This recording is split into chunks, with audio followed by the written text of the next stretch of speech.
Christian, kita lanjut lagi berdiskusi tentang pelayanan kesehatan di daerah terpencil. Kalau menurut Dokter Christian, apa pendapat dokter terkait pelayanan Rumah Sakit Bethesda, baik pelayanan kesehatan kepada masyarakat di sekitar dan juga pelayanan kepada Tuhan? Ya, memang dua aspek itu yang terus-menerus kita belajar sebenarnya. Kita terus belajar melayani Tuhan dan sesama. Jadi memang seperti yang mungkin saya sampaikan di awal bahwa saat kita melayani pasien, kita tentu saja terus menyerahkan itu kepada pimpinan Tuhan ya. Tuhan mau berbuat apa untuk pasien yang saat ini kita layani. Waktu kita kemudian juga berdoa kepada Tuhan, bukan hanya untuk kesembuhan pasien ini, namun juga untuk banyak hal sebenarnya. Ada banyak aspek latar belakang juga yang kita bisa doakan juga untuk pasien ini. Jadi dua-duanya ini yang kita terus coba tekankan ya. Aspek jasmani, bagaimana melayani dengan pelayanan kesehatan yang berkualitas, itu tentu saja tetap harus dijalankan. Dan itu juga pertanggungjawaban kita kepada Tuhan dan sesama ya, untuk kita memberikan yang terbaik juga. Jadi dua aspek ini terus yang kita terus belajar lah Dr. Alvin untuk kita berikan, kira-kira itu. Pelayanan di daerah terpencil pastinya menyimpan banyak sekali kendala ya dok ya. Mungkin ada kendala-kendala atau permasalahan yang dokter hadapi ketika melayani di sana? Ya, memang pergumulan atau tantangannya kan memang pasti lagi-lagi soal sumber daya manusia. Itu pasti menjadi pergumulan terus-menerus. Yang kedua adalah fasilitas. Bagaimana untuk punya mutu yang baik pasti juga ditunjang juga oleh fasilitas. Yang ketiga ya pasti komunitas. Kita rindu juga kita terus bertumbuh di dalam komunitas Kristen yang kuat juga, yang saling menopang, saling mengasah, saling mengasihi. Itu memberikan juga pertumbuhan dan semangat juga bagi semua ya, tenaga inti maupun juga semua yang menopang lah pelayanan ini. Jadi itu kira-kira Dr. Alvin, pergumulan sekaligus tantangan di daerah terpencil lah untuk pelayanan seperti ini. Lalu dok, mungkin saya penasaran jika ketika Dokter Christian menemukan kasus yang memerlukan penanganan khusus dengan peralatan yang lebih canggih, biasanya dilakukan apakah ada rumah sakit rujukan tertentu atau? Ya, memang kita paling dekat ya ke LIA, sekitar ada kota 50 menit atau sekarang mungkin sudah dicapainya 1 jam 15 menit atau bahkan sampai yang 4 jam. Ada tempat-tempat yang memang menjadi rumah sakit rujukan. Jadi kita tetap juga harus mencapai juga level-level di mana pelayanan kesehatan itu bisa terpenuhi juga untuk kasus-kasus yang mungkin kompleks ya. Dan walaupun mereka yang tidak punya dana ya, kita berusaha untuk menopang itu. Kira-kira itu Dr. Alvin. Oke. Berbicara tentang pergumulan, mungkin juga ada beberapa orang yang ingin melakukan pelayanan tetapi terganjal oleh isu terkait partner atau menikah. Umumnya jika mereka ingin menikah, mereka jadi lebih ragu untuk melakukan pelayanan ke daerah terpencil. Mungkin Dokter Christian bisa sharing bagaimana sih pengalaman sebagai seorang yang mungkin masih single ataupun sudah menikah ketika melakukan pelayanan di daerah terpencil. Ya, saya pasti kalau untuk yang single saya tetap beri semangat. Kalau yang single sih biasanya mungkin tidak banyak ini ya, pikiran-pikiran yang terlalu rumit ya. Tapi saya tetap memberikan semangat. Nggak usah takut, nggak ada jodohnya ya, walaupun mungkin di tempat yang jauh, Tuhan pasti sediakan. Biasanya itu ya kekhawatiran para single ya. Tapi kalau untuk yang berkeluarga ya puji Tuhan saya mengalami, karena anugerah Tuhan saya mengalami waktu saya single maupun saat saya juga berkeluarga. Kalau berkeluarga ini biasanya yang jadi pergumulan tuh soal pendidikan anak. Ya kami memang memutuskan akhirnya homeschooling, tapi tidak semua juga harus homeschooling ya. Anak saya yang pertama di sana itu sejak umur 6 bulan. Anak saya yang kedua memang juga lahir di sana ya, di Kalimantan Barat. Jadi ya kami memang memutuskan homeschooling untuk kemudian ya mengambil tanggung jawab lah sebagai orang tua untuk kemudian mendidik anak-anak kami di dalam Tuhan. Dan saya rasa malah di sana kita punya banyak kesempatan bersama anak ya. in touch-nya jauh lebih banyak begitu ya. Dan itu indah sekali. Anak-anak juga diajar tentu saja nature study-nya juga lebih terasa ya, karena di daerah yang terpencil. Kalau kita di kota pasti kita harus ke tempat-tempat yang cukup terpencil untuk bisa mungkin banyak belajar tentang nature study. Tapi saat di sana kami punya banyak kesempatan, termasuk juga bagaimana bonding ya dengan orang tua.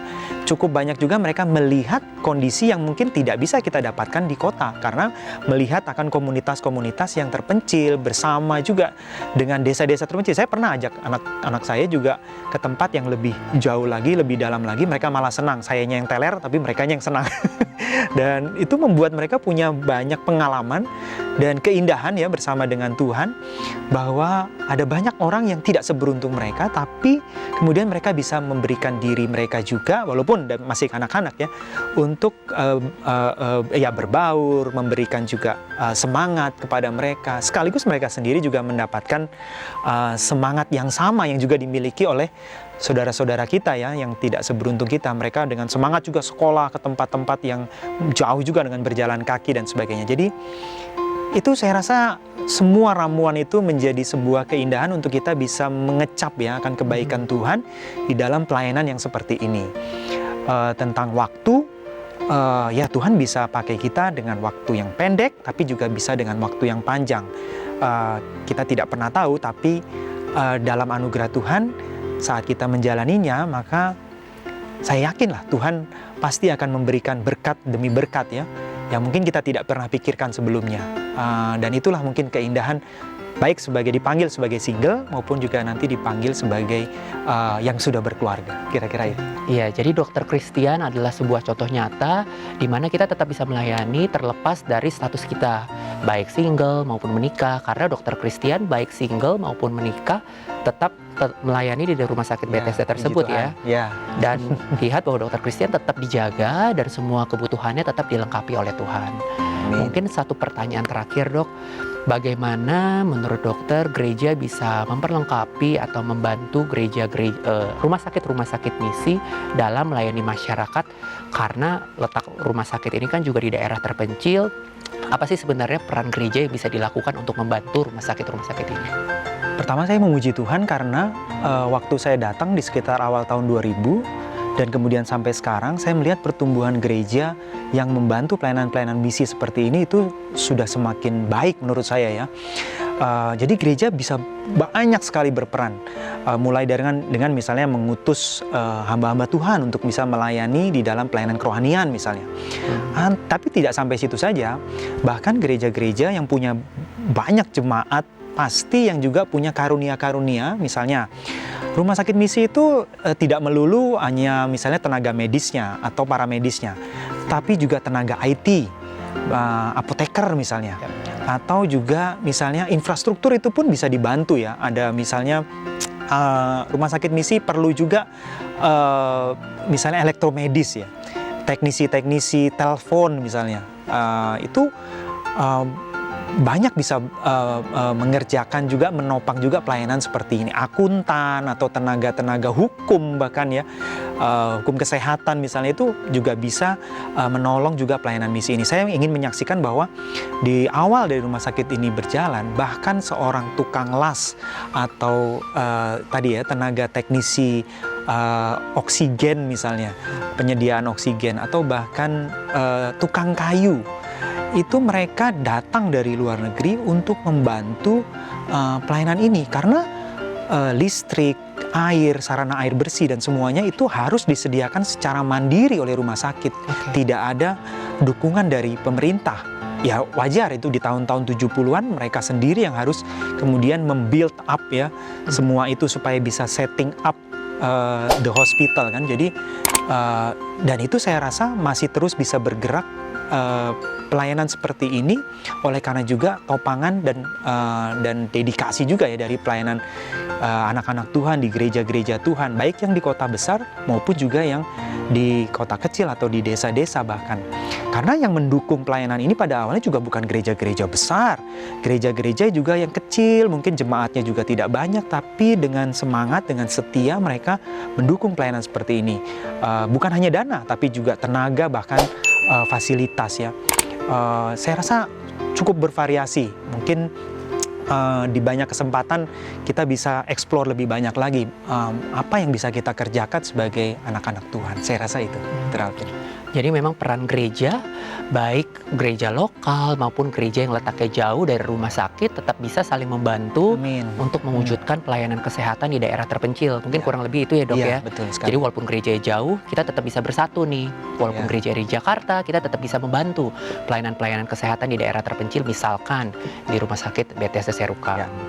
Oke, terima kasih Dr. Christian atas sama-sama. waktunya. Banyak sekali yang kita pelajari hari ini, mulai dari bahwa kita bisa belajar bahwa pelayanan itu tidak hanya terbatas di dalam gereja saja, dan kedua, bagi teman-teman yang ingin melayani namun masih memiliki pergumulan, tidak perlu khawatir karena pergumulan tersebut akan dijawab dan akan dilengkapi semuanya oleh Tuhan. Dengan demikian berakhir sudah sesi live channel kali ini. Saya Dr. Alvin Nur Salim dan Dr. Christian Wong undur diri dulu. Sampai jumpa.